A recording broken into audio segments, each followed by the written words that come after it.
أملاخ بزح ساعن بزح منقدن قدم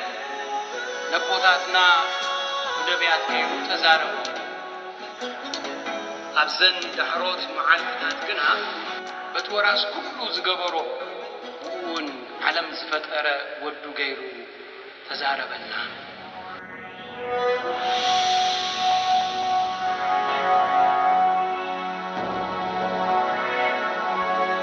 ناي علوتو أبناي لاتين قداسي زنبام نبابات قال أملاخ قداماي نباب كابتن بيتوسي معراف عسرتي كافقد حدك سافقد سلستي كافقد شوعتك سافقد شومنتي فقدي عسرتو كلتي حزب إسرائيل كم بزوح زكنافرو بزوح فري زفرن تخلي وينيو كم متن مبزع فريو مسويتات أبزحي كم متن هابتي هاجرو زملخلو حولتات أصبقي كفول بزلوم بحتياتهم حجي كنقصعو يغبا እግዚአብሔር المسويتاتهم كسبابرو እዩ حولتاتهم كا حشمشم كبلو እዩ شعون እግዚአብሔር ስለዚ ዘይፍራህናዮ ንጉስ የብልናን ንጉስ ከእንታይ ክገብረና እዩ ክብሉ እዮም ሰማርያ ምስ ንጉስ ከም ሓሰር ኣብ ልዕሊ ማይ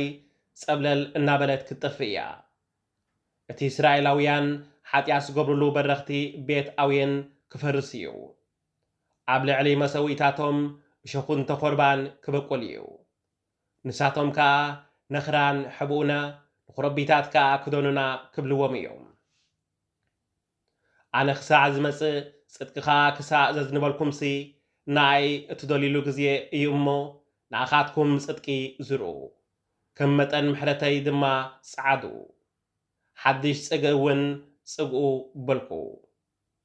ካልኣይ ንባብ ካብ መዝሙር ዳዊት መዝሙር 105 ካብ ፍቕዲ 1 ክሳዕ ፍቕዲ 12 ንእግዚአብሔር ኣመስግንዎ ስሙ ጸውዑ ግብርታቱ ኣብ ማእከል ኣሕዛብ ኣውርዩ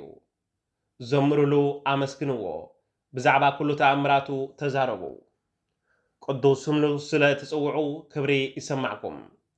እቶም ንእግዚአብሔር ዘምልኽዎ ይተሓጐሱ ሓይሊ ክህበኩም ንእግዚአብሔር ለምንዎ ኣዘውቲርኩም ኣምልኽዎ ኣቱም ዘርእቲ ባርያ እግዚአብሔር ዝኾነ አብርሃም ኣቱም ውሉድቲ ሕሩይ እግዚአብሔር ዝኾነ ያዕቆብ ዝገብሮ መስተንክር ግብርታቱን ተኣምራቱን ዝሃቦ ፍርዱን ዘክሩ ኣምላኽና እግዚአብሔር እዩ ትእዛዛቱ ከዓ ንኹሉ ዓለም እዩ ኪዳኑ ንዘለዓለም እቲ ዝሃቦ ተስፋ ድማ ንሽሕ ወለዶ ክሕልዎ እዩ ነቲ ምስ አብርሃም ዝኣተወ ኪዳን ነቲ ንይስሓቅ ዝሃቦ ተስፋ ክፍጽሞ እዩ እግዚአብሔር ንያዕቆብ ንዘለዓለም ጸንሕ ኪዳን ሃቦ ምድሪ ከነዓን ብጽሕት ርስኹም ክትከውን ክህበካ እየ በሎ ህዝቢ እግዚአብሔር ኣዝዮም ሒደት ኣብ ምድሪ ከነዓን ከዓ ጓኖት ነበሩ ሳልሳይ ንባብ ካብ ወንጌል ማቴዎስ ምዕራፍ 10 ካብ ፍቕዲ 1 ክሳዕ ፍቕዲ 7 ኢየሱስ ነቶም 12 ደቂ መዛሙርቱ ጸዊዑ ንርኩሳት መናፍስቲ ከውጽእዎም ንብዘሎ ሕማምን ድናሰን ከሕዩ ስልጣን ሃቦም ናይቶም 12 ሐዋርያት ኣስማት ድማ እዚ እዩ ቀዳማይቲ ጴጥሮስ ተባህለ ስምዖንን እንድርያስ ሓውን ያዕቆብ ወዲ ዘብዴዎስን ዮሐንስ ሓውን ፊልጶስ በርተሜዎስ ቶማስ ማቴዎስ እቲ ተቐባል ቀረጽ ያዕቆብ ወዲ እልፊዮስ እቲ ታዲዎስ ተባህለ ልብድዮስ ስምዖን በዓል ቃልና